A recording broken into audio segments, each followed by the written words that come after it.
Hello. So the first thing you're going to be doing in this course is a little introduction, which will allow us to get to know you a little better. It'll also allow you to get to know your classmates a little bit better. And I know in online courses, this can always seem a little bit awkward, and it's very easy to have these courses seem very impersonal because you don't really ever encounter people in real time since it's asynchronous.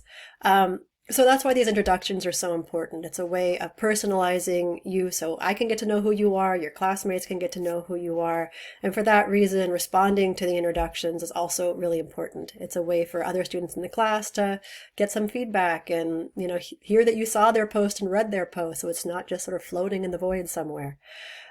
It's also important for the college to know that you're attending this course. So this introduction is the equivalent of showing up for the first day. Right, so we use some kind of assessment, introduction assessment, in order to make sure that you're actually a real human attending this course and not a bot. So there has been, this rise in, kind of fake identities attending, especially community college courses, but other courses as well.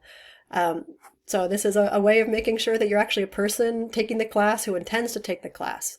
Additionally, some students sign up for classes and just don't intend to take them but forget to drop, or maybe something came up and you just didn't drop the course. So this requirement of this introduction is going to basically allow me to drop students who don't intend to take the course, which will free up room for other students. If there's a wait list or something, they'll be able to take the course. And they wouldn't if someone just sort of kept that course and didn't actually drop. So I'm going to process drops within about 24 hours after this introduction post, the deadline for that. So I'll kind of know if you don't intend to take the course, I'll drop students who don't complete the introduction, the initial post at least. So make sure you do the introduction on time, and also make sure that you respond to at least 5 of your classmates' posts. So I'll go first for introduction. My name is Clover Leary. I've been teaching photography, all different levels of photography, since about 2003. So my first year after graduate school, I ended up teaching a community college course, and I loved it. So I've been teaching at least part-time ever since. So I teach at several different colleges and universities in the area. And teaching has sort of become my passion. I still love photography. I still take pictures professionally, and exhibit work, fairly regularly, well, less in the last few years. But teaching has really become my passion. So hopefully that will come through in this course, even though it is fully online and asynchronous. It's a little bit challenging to make these courses as personal as the in-person versions of the class do, but I do my best. So any suggestions you have along the way, if you feel like you're, not understanding something, please reach out. Feel free to email me. The easiest way is through the Canvas inbox, and I'm pretty responsive. I'll generally respond within about 24 hours, Monday through Friday. When, school is in session. I probably won't respond on nights or evenings.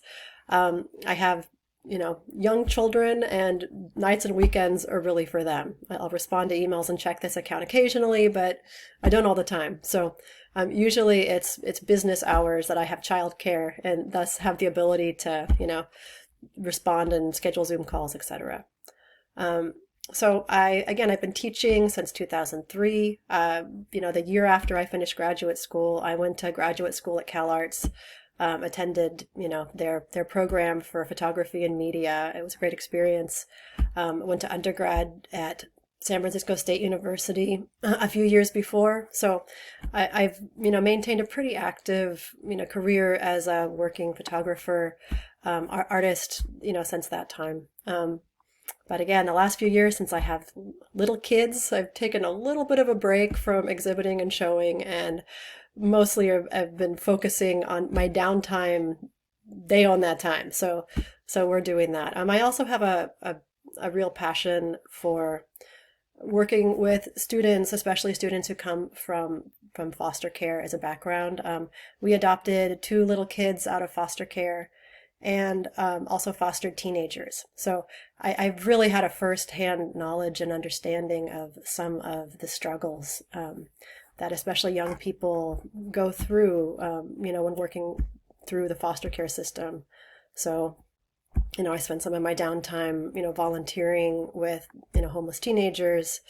I really, if you're having any difficulties in this course, if you're, meeting some challenges, don't hesitate to reach out. If you're, needing a little extra assistance, if you're not understanding something, if you're having trouble acquiring a camera and you need a camera for the course, that is also something the college might be able to help you with. If you need a laptop or other kind of technology, the college does have the ability to do that and help you with that. So that's something you could reach out to me, something you could reach out to the college. There's a few different options there. So anyway, I hope that this class will not be impersonal and that this is, something I can actually have meaningful interaction with students. I really enjoy that. So, again, don't hesitate to reach out if you're having difficulty with the course material, if you're not understanding something. I'm always happy to explain. So look forward to working with you in the course.